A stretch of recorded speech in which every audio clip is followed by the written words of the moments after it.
Tonight on 60 Minutes. Welcome to tonight's presentation of 60 Minutes. Today, we are in the rural remote town of Karambong, where things have not always been as they once were. The town's aging population of 500 is seeing spiked rates of diabetes, hypertension, alcoholism, suicides, and trauma. Dealing with these issues is hard because the nearest hospital is 700 kilometers away. Tonight, we're bringing you a story of a nurse who's making a difference in this community.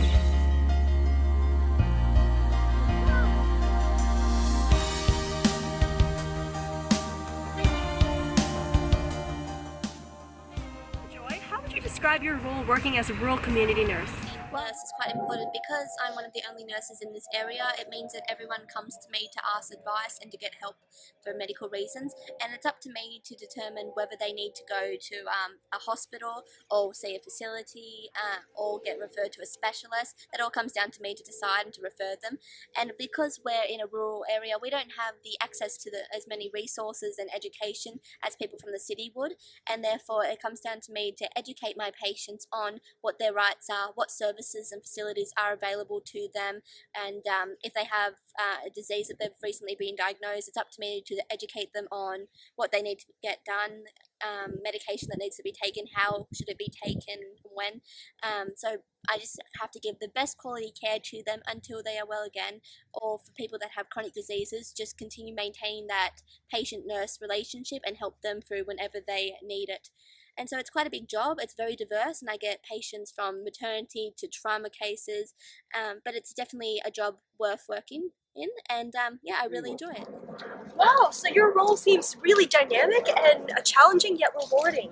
Yes, it definitely is. So what does today look like for you?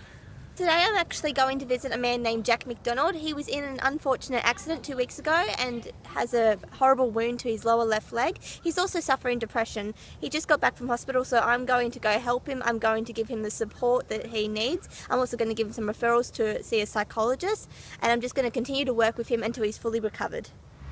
Hi, Nurse Joy. Hi, Welcome back. Thank you.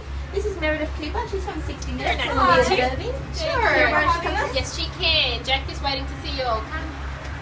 Hello, Nurse Joy. How are you? Hey Jack, I'm good. Yourself? Yeah, I'm well, thank you. The hospital patching up quite well. You're still looking better.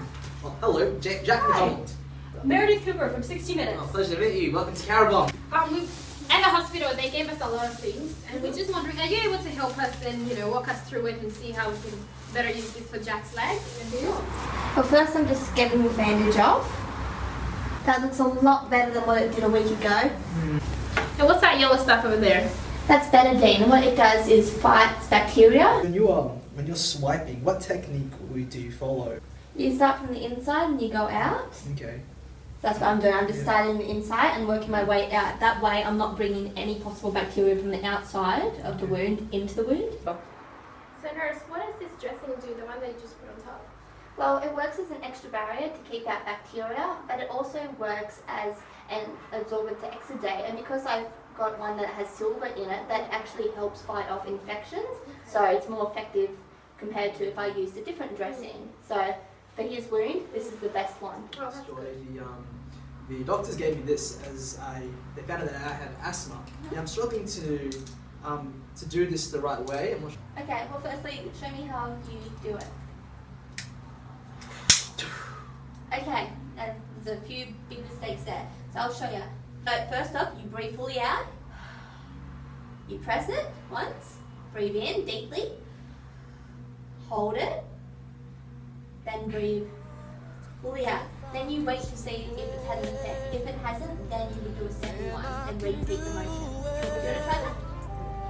If I just believe it, there's nothing to it. Good. Much better. And that will work much more effective than the way you were doing previously. I believe I can do So what are the benefits of teleconferencing? Well, teleconferencing allows people that don't live near any health services and hospitals to get that quality care that they require. For example, Jack McDonald, he's had a horrible injury, but he lives 7 hours away from the nearest hospital and health services. And he can't just jump into his car and make that trip because, I mean, that just uses so much time, so much money, and who's going to watch after his farm? So this way, it allows him to be able to talk to a psychologist without having to make that big trip. I think no one's health and care should be determined on their postcode and their distance away. I'm Meredith Cooper, and you've been watching 60 Minutes.